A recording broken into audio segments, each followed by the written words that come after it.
find better possibilities than those we have now. For this reason, we have to understand the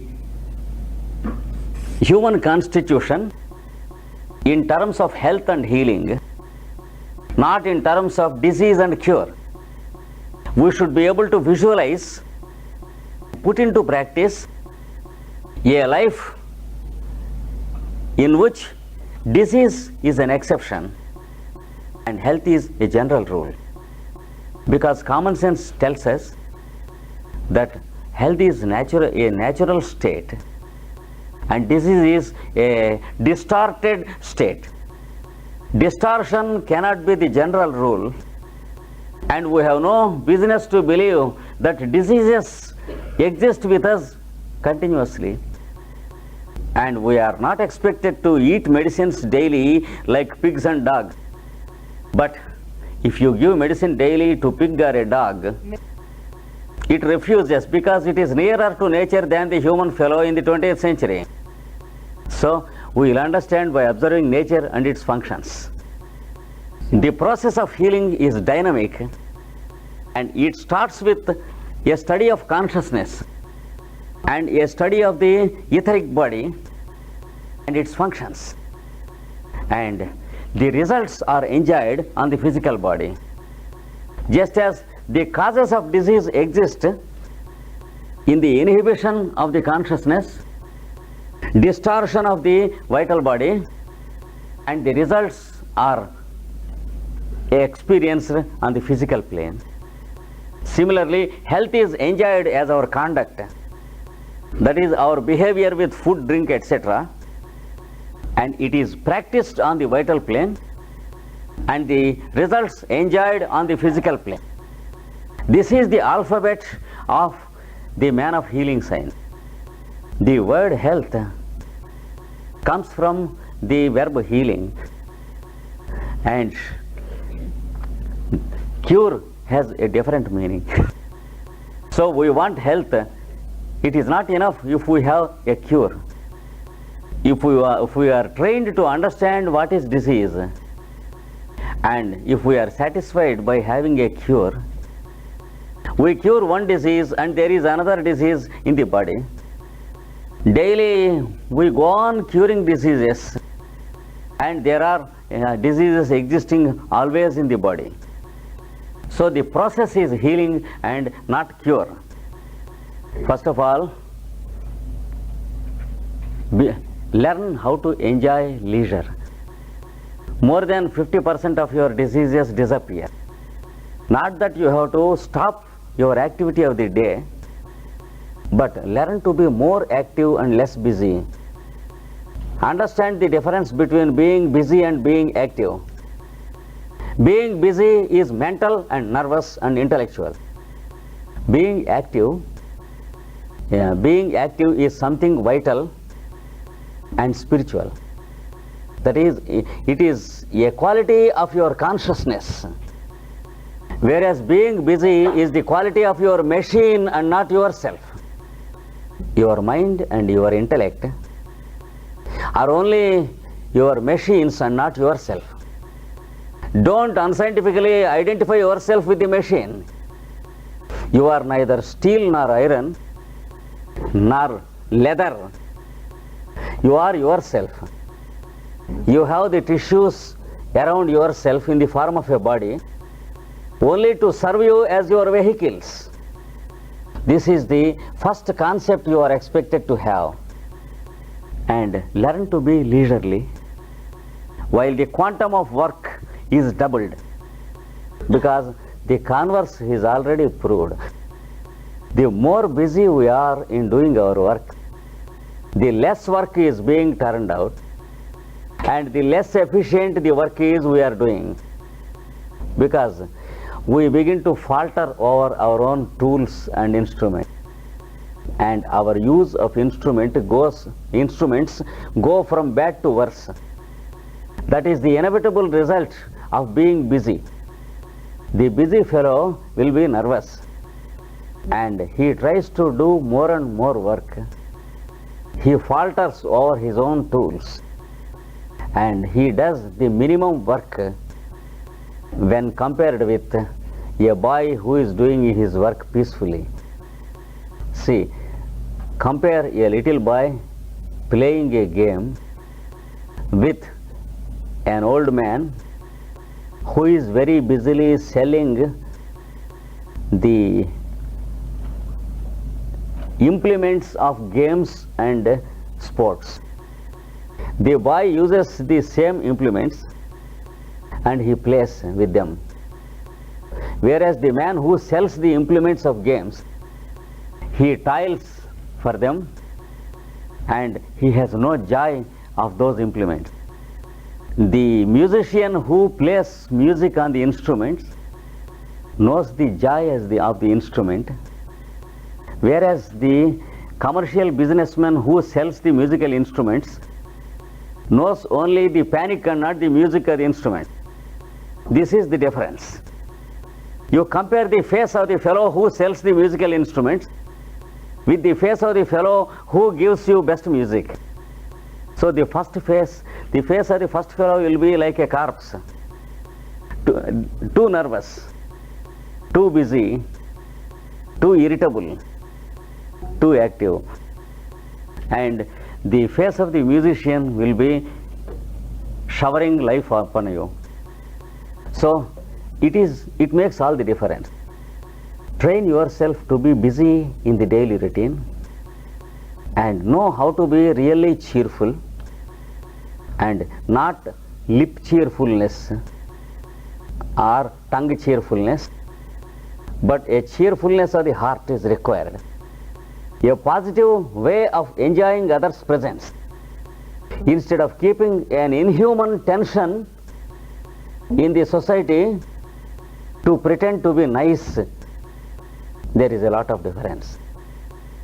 Train yourself to live heartily, and the idea of disease goes from the mind, and the thought force is distributed evenly, and the vital force is distributed to the energy through the energy centers equally through the nerves to every part of the body.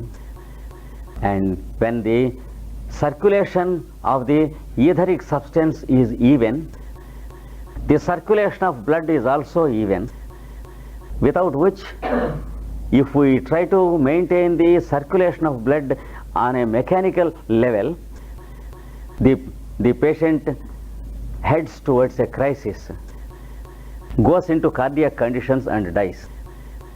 Don't use dilators and vasodilators. Let your cheer and hope and enthusiasm dilate your vascular system. Without magnetism, if you try to induce magnetism into a non-magnetic substance, the result is a waste. So, if you go on using vasodilators without having leisure to have cheer of mind and a hearty and yogic way of receiving people, then your vascular system will be dilated and dilated until it loses its peristalsis and results in an untimely and sudden death. So, let the distribution of energies be understood in its scientific sense. There are energy centers which are 6 mainly, and these 6 energy centers exist along the vertebral column, not on the physical plane like the bones or muscles or nerves, but these energy centers exist on the etheric or vital plane and the mental plane. And just as mind cannot be located on the physical body and vital energy cannot be located, will and understanding cannot be located, these 6 energy centers cannot be located on the physical body. We cannot deny the existence of these energy centers, which are called the 6 chakras. We have to understand them by the functions they do, just as we understand the existence of mind and the intelligence. If we take a radiography of the brain and say we don't find anything like mind, and if I say you have no mind, Do you accept? Equally unscientific it is to deny the existence of the 6 chakras and Kundalini. The material student of anatomy and physiology cannot understand them. He should understand them in terms of magnetism and electricity. Just as magnetism exists in a magnet which cannot be seen except through the phenomena it produces. Just as electricity exists, though it cannot be seen, it can be understood through the phenomena it produces. We should understand the human constitution as an electromagnet with the technician inside. That is, an organism with an organizer put together. The organizer is the I am in you. It is organized through the manager called consciousness and through the secretaries called the vital energy centers in the various rooms and seats of the office called the physical body and its parts. So try to regulate the habits and begin to live cheerfully, and don't produce situations which make you run. It is all an art of manipulation. Just be 2 minutes ahead of every item of your work, and that unit of 2 minutes will help you as shock absorber.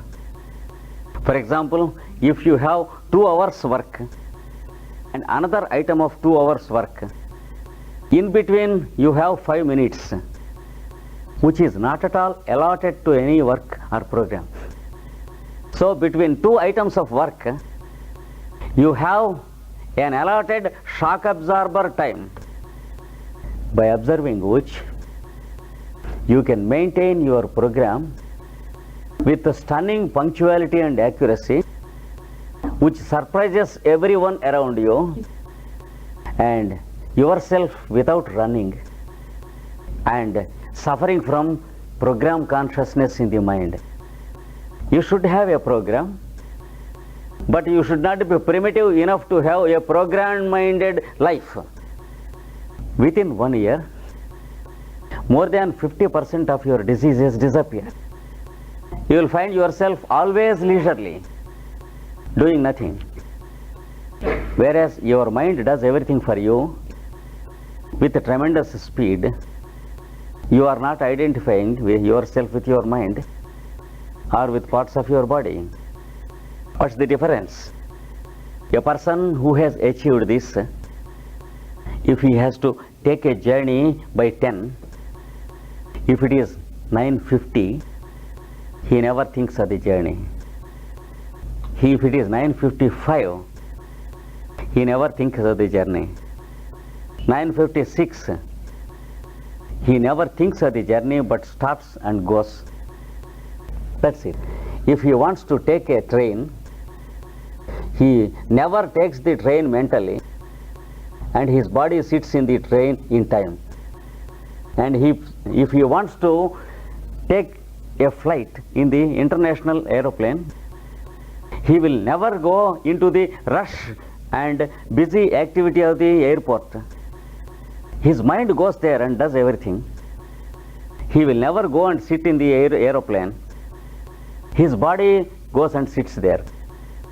And the other fellow who has not practiced it, if he has to take a flight day after tomorrow, he begins to fly from today. So the cage will be here, inside the fellow will be flying, and there is no recognition for the enormous burning of human energy.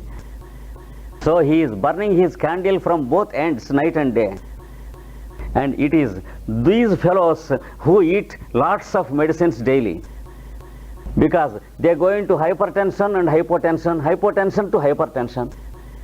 So the musical instrument is drummed from both ends, and the result is what we call cancer.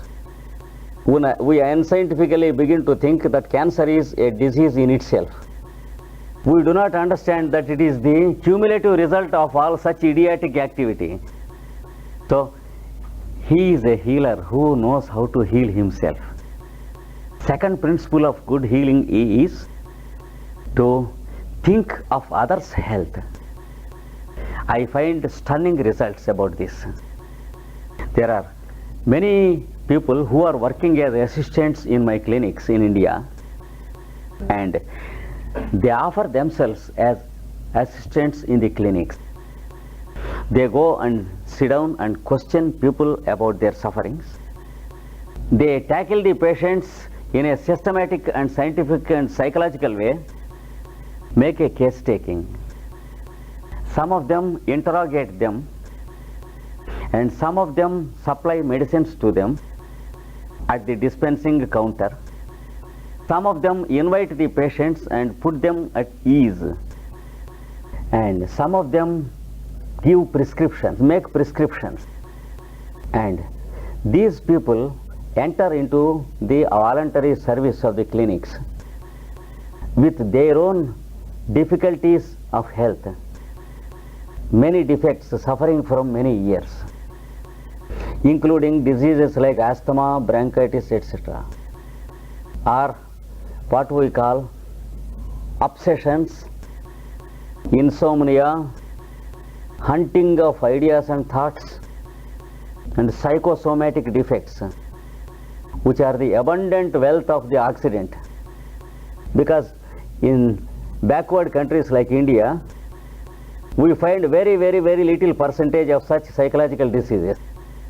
They are robust and healthy, and an average Indian feels it an insult to be called nervous. He may be rough and rural and rustic. He may be indifferent, but never an average Indian fellow is nervous or psychosomatic. Excuse me, but it is a fact. And if people come as helpers in the clinics and they get themselves engaged to inquire about the difficulties of the patients, at the end of 6 months or 1 year, we find the fellows automatically cured, became robust in health, and positive in their attitude. Why? They stopped thinking too much about their health. This is one fundamental truth.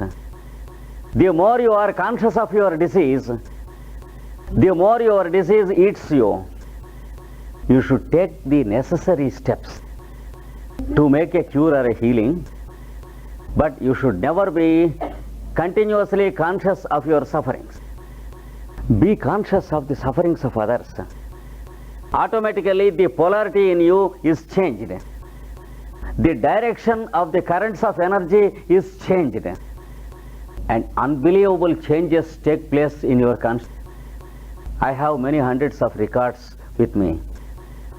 Conversely, if you find people who are lifelong patients, they always speak of their own disease, and even though you want to speak of something else, within 1 minute or 2 minutes they bring you to the topic of their own suffering.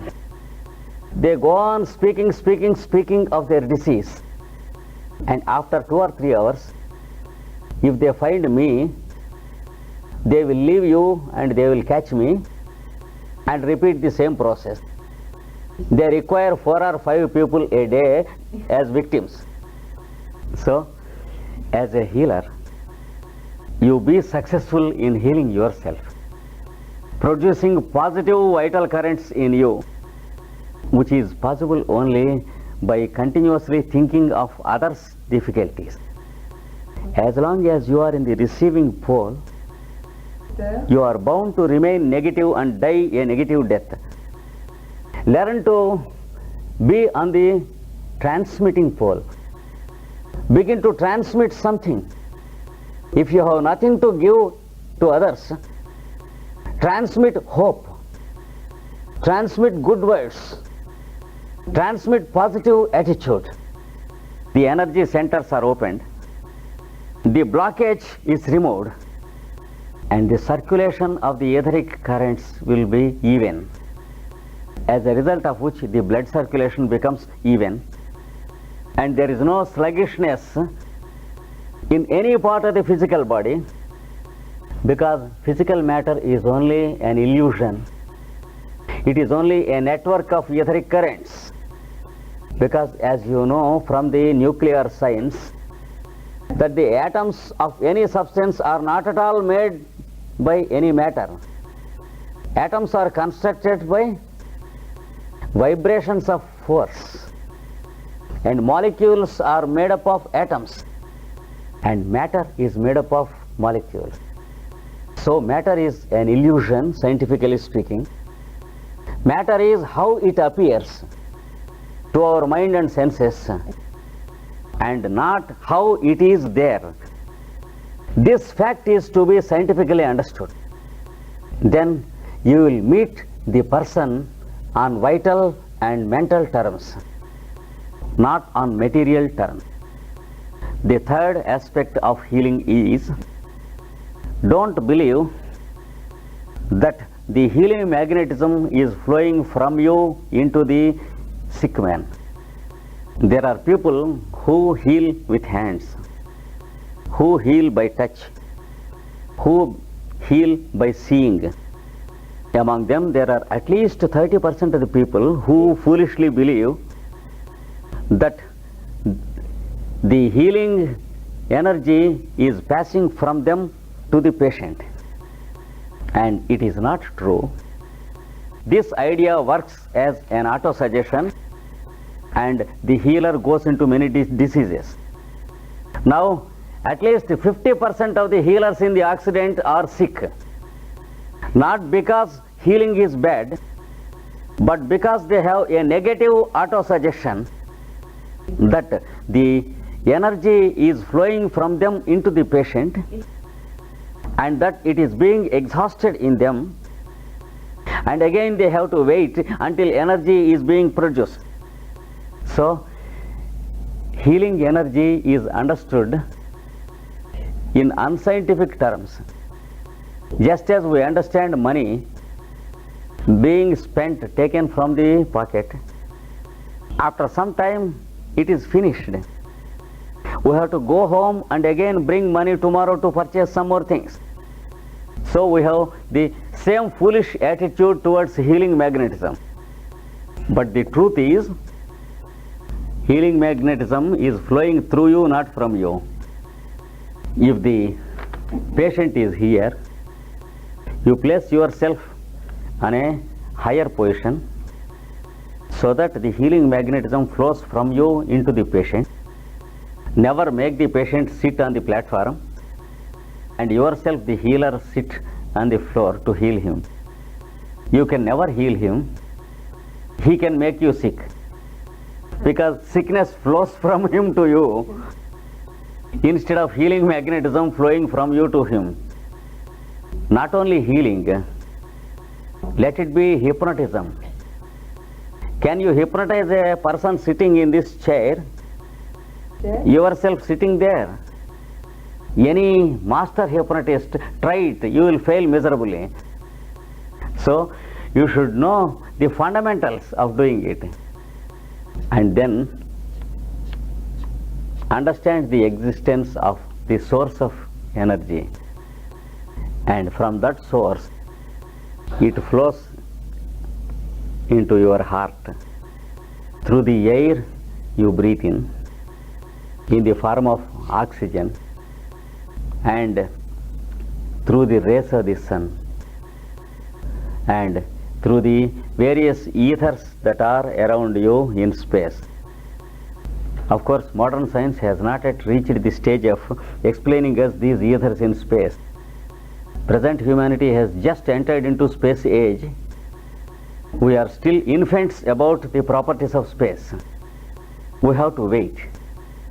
But we, the healers, need not wait for the recognition of the scientist.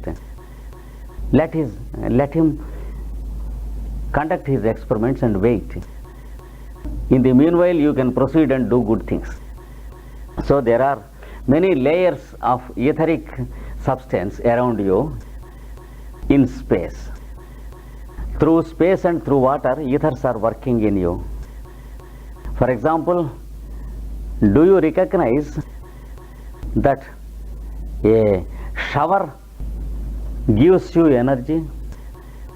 When you are exhausted, when you are fatigued of work, if you go into your bathroom and have a comfortable shower and come out, can you understand that you are refreshed? Due to what? Due to the supply of what you are refreshed? It is the supply of energy through the medium of water. So, through the medium of air, through the medium of sun's rays, through the medium of the layers of space around you, it is being supplied to you. And it is on account of this energy supply that your heart and lungs are functioning. Can the most modern cardiologist explain why the heart is continuing to beat? Can the most modern expert of lungs, specialist on lungs, explain you why the lungs are breathing? It is due to the supply of this energy by a mind called space mind, by an intelligence called space intelligence, which is called ether by the spiritualists, and which the scriptures call Mahat in Sanskrit and Fohat in the ancient Egyptian language. These things were once discovered by the ancient scientists and thinkers, and because of the subsequent unscientific ages, mankind forgot about them. Once again they wait in ether to be rediscovered by the present infant humanity. We are still in the primitive stage of fighting and wars. We have to enter into the new real scientific age to understand these things. And then it flows through the vertebral column, out either through the throat center, through the vehicle of your voice, with the help of the words and sentences you utter, and the positive approach of the meaning you convey through the sentences you speak, and reach the patient to the same center, throat center, which is double in its nature, according to which man discovered the mechanism of telephone. The throat center includes not only sound producing center but also sound receiving center. Remember that the yogic science teaches us that the power of hearing and the power of speaking, they are complementaries. And when you produce sound, it automatically reaches the ears of the listeners. It never reaches the throat of the listeners. All the secrets of science exist with your common sense. They do not exist in the laboratory. Even the greatest scientists, they made their discoveries from their science, though they verified in the laboratory. What takes place in the laboratory is only verification and not discovery, because the actual laboratory exists in yourself, not outside. So the energy that flows into your heart with the help of your positive thought current is transformed into a healing thought